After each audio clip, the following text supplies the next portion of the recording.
میں بائیں جانب جو کرسیوں کا بڑا حصہ خالی نظر آ رہا ہے وہاں تشریف رکھیں۔ کی علماء کرام کی پوری ایک ٹیم ہے جو مختلف محلوں میں جا کر کے اپنے قیمتی خطابات سے خواتین کو بیدار کرنے کا کام کیا۔ ایک تحریکی انداز میں علماء کرام نے بھی اپنی خدمات پیش کیں، اہل محلہ نے بھی پیش کی، اور ایک بیداری خواتین میں بھی مردوں میں بھی پورے صوبے میں لائی گئی۔ اسی کا نتیجہ ہے کہ آج اس وسیع و عریض میدان میں ہزاروں پر مشتمل خواتین کا یہ مجمع ہمیں دیکھنے کو مل رہا، اور یہ آنے کا سلسلہ برابر جاری ہے۔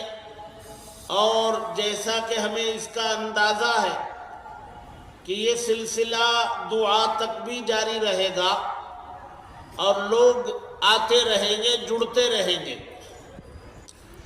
خواتین کے اس اجتماع کے سلسلے میں مختلف محلوں میں جو خواتین کے چھوٹے چھوٹے اجتماعات منعقد کیے گئے، اس کے کنوینئر ابھی جنہوں نے خطبہ استقبالیہ پیش کیا وہ تھیں، اور ان کے ساتھ ان کے ہم سفر شریک حیات جناب فیاض شریف صاحب زیدہ مجدہم، یہ برابر ان کے کندھے سے کندھا ملا کر اس پوری تیاریوں میں ساتھ رہے اور ہر طرح کی کوشش کی کہ کوئی محلہ نہ چھوٹے، کوئی علاقہ محروم نہ رہے، اور آج کے اس اجلاس میں اس پورے میدان میں تل دھرنے کی جگہ باقی نہ رہے۔ الحمدللہ وہ ساری محنتوں کا نتیجہ اور نچوڑ ہمیں نظر آ رہا ہے۔ میں اس موقع پر چاہوں گا کہ محترم جناب فیاض شریف صاحب اس محنت کے پیچھے جو آپ نے زندہ کیے اور خواتین سے آپ نے کھڑے ہو کر کے وعدہ بھی لیا، آپ کا آنا یہاں خود اس بات کی دلیل ہے کہ آپ اپنے مذہب کے لیے ہر طرح قربانی دینے تیار ہیں۔ باوجود اس کے آپ سے کھڑے ہو کر کے تاکیداً آپ سے یہ وعدہ لیا گیا۔ ہمیں امید ہے بھرپور کہ دین پر جب بھی کوئی آنچ آئے گی آپ مردوں کی طرح میدان میں اکابرین کی ہدایت پر آئیں گی اور اپنا بھرپور رول نبھانے کی کوشش کریں گے۔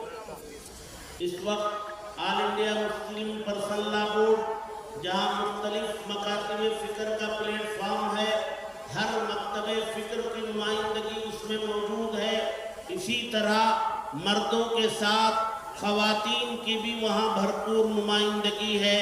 الگ سے خواتین کی جماعت بنی ہوئی ہے اور مختلف مسائل میں وہ اپنی نمائندگی پیش کرتے رہتے ہیں۔ اس وقت ہمارے درمیان آل انڈیا مسلم پرسنل لا بورڈ کی خواتین کے لیے بنائی گئی کنوینئر محترمہ جلیسہ یاسین صاحبہ موجود ہیں، جو خواتین کی طرف سے نمائندگی کرتی ہے اور ملک بھر میں خواتین سے متعلق مسائل کو لے کر دورے بھی کرتی ہیں اور جگہ جگہ خواتین کے بڑے بڑے اجتماعات سے خطاب بھی فرماتی ہیں۔ ہمارے درمیان وہ موجود ہیں۔ ہم چاہیں گے کہ خواتین کے اتنے بڑے مجمع سے آپ اگر اپنے پیغام کو پیش کریں گے تو وہ زیادہ مؤثر ہوگا، آپ کی بات زیادہ سمجھ میں آئے گی۔ میں گزارش کروں گا کہ آپ مائک پر تشریف لائیں۔ اس سے پہلے میں ایک بات کی وضاحت کر دوں، یہ جو تبدیلی اسٹیج پر آپ کو نظر آئی کہ یہ سامنے اسٹینڈ کھڑے کر دیے گئے، یہ دین پر عمل کا ایک حصہ ہے۔ جی، یہ چونکہ تحفظ شریعت کا اجلاس ہے تو جو اجلاس شریعت کے تحفظ کے لیے منعقد کیا گیا ہو وہاں باریک سے باریک بات کا خیال رکھنا بھی ہمارے لیے ضروری ہو جاتا ہے۔ جو شکل پہلے تھی وہ براہ راست خطاب کی ہو رہی تھی، حالانکہ یہ ہمیں پہلے کر لینا چاہیے تھا۔ کاش یہ منظر کل دیکھے ہوتے یا صبح دیکھے ہوتے تو اس میں تبدیلی کی جاتی، لیکن یہ ترتیب دیا جا چکا تھا۔ ہلکی سی ترمیم کے ساتھ پروگرام شروع کر دیا گیا، لیکن ہمارے ان دونوں اکابرین نے اپنے تجربات کی بنیاد پر، اپنے علم کی گہرائی اور گہرائی کی بنیاد پر آپ نے مناسب نہیں سمجھا کہ تحفظ شریعت والے اجلاس میں ہمارے اکابرین کی طرف سے، آل انڈیا مسلم پرسنل لا بورڈ کی طرف سے شریعت کے کسی حکم کی ادنا سی بھی اس میں چوک ہو اور اس کے اندر ہلکا پن محسوس کیا جائے، اس کو برداشت نہ کیا اور یہ ہلکی سی ترمیم کی۔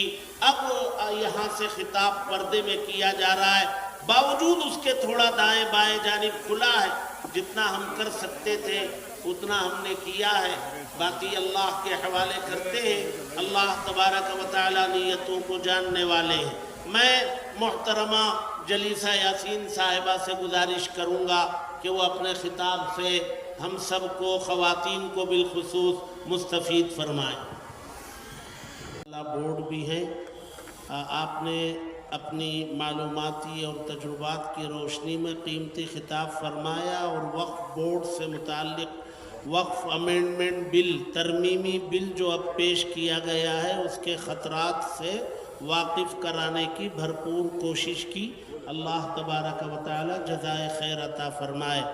میں اپنے اکابرین کو خطاب کی دعوت دینے سے پہلے یہاں تک جو اطلاعات پہنچی ہیں اس کی روشنی میں گزارش کرنا چاہوں گا۔ بہت بڑی تعداد میں ہماری مائیں اور بہنیں تشریف لائی ہوئی ہیں۔ ہمارا نظام ناکافی ہو چکا ہے، یعنی جتنی کرسیاں ہم نے بچھائی تھی وہ ناکافی ہو چکی ہیں۔ بہت بڑی تعداد میں خواتین پیچھے نیچے بیٹھ گئی ہیں اور وہ مسجد میں جانے والا جو راستہ ہے وہاں بھی بڑی تعداد میں بیٹھی ہوئی ہیں۔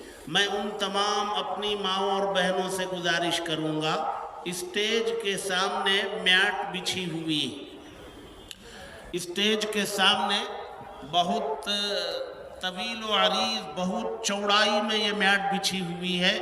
جو خواتین پیچھے نیچے بیٹھی ہوئی ہیں ان سے گزارش ہے اس حصے کو استعمال کریں، آپ آ کر کے یہاں بیٹھ جائیں تاکہ نمازی جو مسجد میں جانا چاہیں گے ان کے لیے بھی خلل نہ ہو اور آپ بھی اطمینان سے بیٹھ کے سن سکیں۔ ہاں، گرمی ضرور ہے، اور یہ گرمی ہمارے لیے کیا معنی رکھتی ہے؟ ہمارے دین اور اسلام کا مسئلہ ہے سامنے، تو ہم اس گرمی کو کیا، طوفانوں کو بھی برداشت کر کے اپنے دین کی حفاظت کے لیے میدان میں رہنے کے لیے جب ہم تیار ہیں تو یہ معمولی گرمی ہمارے لیے کوئی مسئلہ نہیں بن سکتی ہے۔ ہمارے اکابرین وہ اسٹیج پر بیٹھے ہوئے، جی یہ اس کے پونے حصے تک آپ حضرات آ کے بیٹھ سکتی ہیں، پردے کا نظام کر لیا گیا ہے۔ ہمارے اکابرین بھی بغیر سائے کے گرمی ہی میں بیٹھے ہوئے ہیں تاکہ آپ کا ساتھ دے سکے، آپ کو کسی قسم کا یہ احساس پیدا نہ ہو کہ یہ تو سائے میں بیٹھے اور ہمیں دھوپ میں بٹھا دیا گیا۔ ایسا نہیں ہے، ہم لوگ بھی، ہمارے اکابرین بھی بغیر سائے کے دھوپ ہی میں بیٹھے ہوئے، نیچے کوئی نہ بیٹھے، بٹھا